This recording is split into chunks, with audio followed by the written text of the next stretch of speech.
Well, Josh, it was wild card weekend in the NFL, and that does, the NFL, it dominates the sports news. You talk about, Major League Baseball, when I was growing up, was the sport. The NFL dominates everything now. Because I grew up, it was baseball, and then football started, when I was going in high school. It's not even close now. Yeah. Everybody, that's all they want to talk about.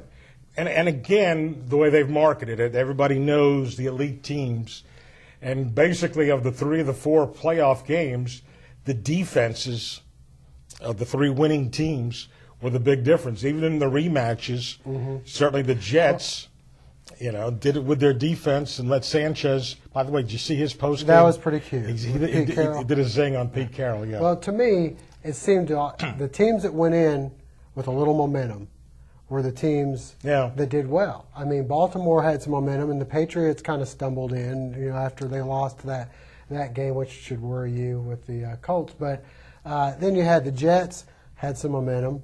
Of course, we wondered whether they were for real because they kind of got handed the last 2 games. The Bengals just hadn't been the same. That's right. And then the Dallas was going in on a roll, and they kind of continued that. The only team that really you kind of wondered about were the Cardinals, because of the fact that they got beat so bad the week before by Green Bay, and it was the game of the night or the game of the game of the day, because the other 3 weren't very exciting. But Nate, I was sitting there this weekend, and it was my first weekend with the high-def TV. I finally became one of you, one of your people, and so excited about watching the Patriots game. And I sit down and touchdown. What am I watching? Doesn't even look good in high def. I wish I was deaf. I wasn't going to call you. The other one, but I wasn't going to call. Even my daughter's calling. I feel bad for Josh. I said, listen, that game was over so quick. And he breaks, and again, whether Brady's really hurt or not, they'll never tell us. He's hurt. He's hurt. You can tell he's hurt. He does things that very un-Brady-like. They were giving him Moses parting the sea there at the 8-yard line. All he had to do was take 2 steps. He's in the end zone. He wouldn't do it. Anyway. And then Randy Moss is jogging through his plays. Fans were booing.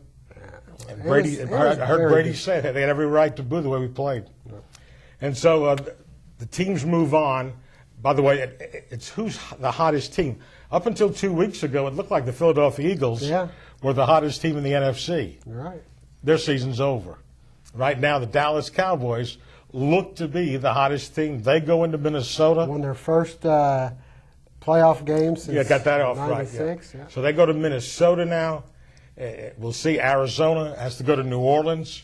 Kurt Warner was unbelievable. I don't know if he can do it again this week on the road, but we'll see. Hey, if the momentum has anything to do with it, New Orleans and the Colts better watch out. Oh, there's no question. Listen, I think the Colts got a tough team coming in there, as we mentioned. Baltimore's your Patriots ruined everything for me. San Diego is like the only team really out there that's of the teams sitting and waiting that really went in on a roll. Yeah, I believe San Diego is a big favorite this week. 10 points. That's big. Over the Jets. The spreads are a little wider. I just heard them announced this morning than they were for last week's games. Kind of like Rex Ryan's waist. Rex Ryan, I guess that guy Revis is pretty good. He's not bad. And Sanchez, what was he, like 15 of 18? Yeah, he got it done. And that's what you had to do. Flacco threw for 34 yards? Not much. Didn't have to. Had a passer rating of 9 or something. They were running all over them. So anyway, we'll see how it plays out now as we're down to the Final 8 as far as the NFL goes. Had a big upset in college basketball Sunday. Number 1 Kansas went in to play Tennessee, which is a very depleted team. By the way, a great win for Georgia Tech, upsetting Duke. I didn't realize they had hardly ever beaten Duke, it seemed like. And we'll show highlights of the Georgia Southern win. But for Tennessee, with six scholarship players, he picked up a few walk-ons. Had his son. Got his son playing on. I think he was actually on the team already. I don't think he was a scholarship player. He doesn't need a scholarship, does he? I'm sure he was not a scholarship player. But anyway, they knocked off the number 1 team, so I would assume now we'll have Texas move up to number 1 and Kentucky move up to number 2. Those are the only 2 undefeateds that are actually left as far as the major schools are concerned. Pro basketball, we had the Cleveland Cavaliers with a big fun win last night on TV, and the Celtics pulled out another exciting one. Your boy Rondo. Triple-double. He's an all-star player this year for sure. Anyway, yeah, LeBron only had, what, he had 41? But he had 31 at halftime. 25, I think. 20 in the first quarter. 20 in the first quarter. Yeah. I was looking for 80, Nate. Nah, he doesn't do that.